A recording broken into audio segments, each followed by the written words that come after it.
Jai Baba, Chapter 17. Remember, for nearly 20 to 30 years of Sai settling in Shirdi, not many people would come to meet Baba. He was not known amongst many.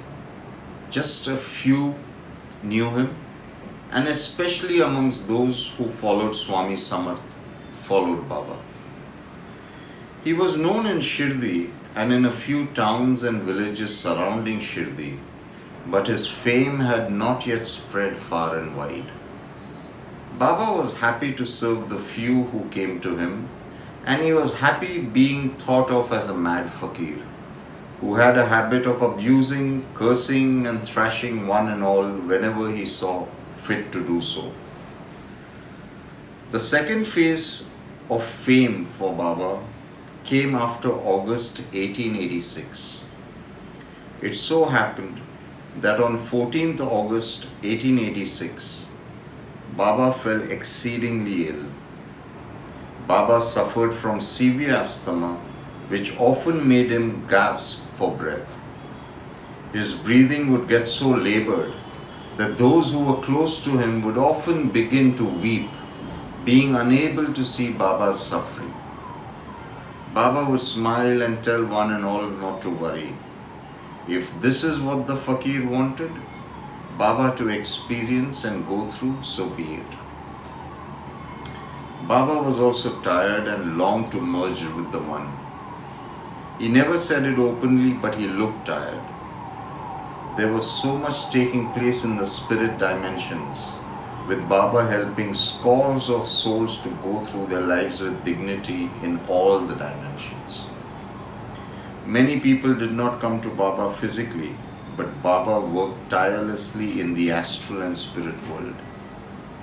Most of the people whom he helped were not even aware of Baba's presence. Leave aside the help which they were getting through this kind and temperamental Fakir. Baba walked to a particular spot in Masjid-I with the help of Mahalsapati. It was a full moon night, a beautiful night to do what he had planned, Sai Baba Sai.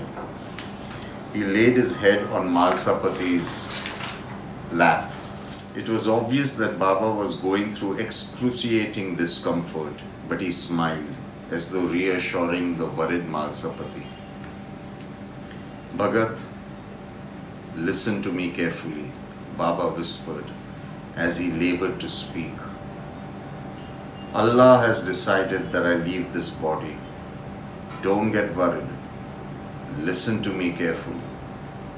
Allah has permitted me to leave this body as it needs to be cleansed, and this cleansing cannot be done with me in the body. I will leave this body in some time. Everybody will think that I have died.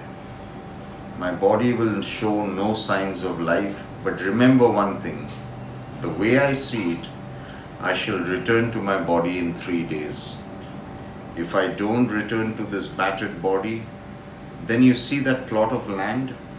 Bury me on that plot of land that you see over there and put 2 flags, one near my head and the other on the left side of my body. This is to indicate the Sai's body rests in this place. You will have to protect my body, Bhagat. My blessings are with you, and remember, whether I return or not, I am with you and all those who love me and who are mine. Allah Malik.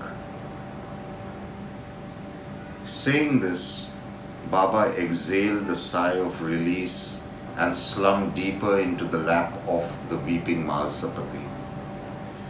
Thus, on a full moon night of the 14th of August 1886, Baba left his mortal shell. In a short while, the news of Baba dropping his body spread like wildfire. Tatya and Shama came running, weeping as though they were possessed, but the moment Mahalsa explained what Baba had revealed to him, they stopped weeping and embraced each other. They knew their old man would come back to them. They were sure that he would come back to them hale and hearty. They were used to seeing Baba perform miracles, and they were certain that Baba would perform another miracle and return to his body. For Baba, everything was not only possible, but for him, miracles were mundane happenings in his life. Miracles were made to look like a part of the daily routine where Baba was concerned.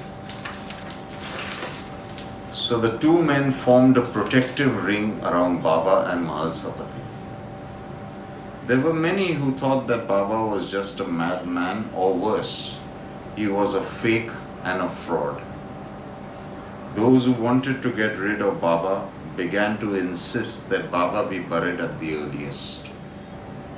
First, doctors from the villages came to examine Baba, and they declared Baba's body to be dead. Then, on hearing about this strange event in Shirdi about a Fakir who was apparently dead but with all intentions of returning back to his body, the British administrators sent their English medical officer to examine the strange happenings. Baba lay with his head on Mahalsapati's lap. Malsa had not gotten up once. He had remained in the same position since Baba had left his body. Shama, who was a huge and robust man, stood with a sturdy bamboo stick in his hand, daring anybody to come close to his Baba. Tatya, who was well known in the village, used all his influence to galvanize support from the villagers to safeguard Baba's body. Thus, those who loved Baba formed a protective human shield around Baba and Masjid-i. The young British medical officer arrived on the third day of Baba leaving his body. He examined Baba's body, declared Baba's body to be dead, but also made it clear that Baba's body exhibited no sign of decay and that the body was still relaxed, and surprisingly, rigor mortis, or the stiffening of the body, had not set in. He was confused, but very politely he suggested that as Baba's body was clinically dead, and especially with the scare of cholera and typhoid, it would be best to bury Baba's body. One stern look from Shama, who was endowed with the body of a pit bull terrier and who had understood English perfectly, was enough. The medical officer sighed and then left. We shall continue this story in the next chapter. Peace be to all. Baba bless us to realize that he is not the body. He is the Paramatma. Jai Sai.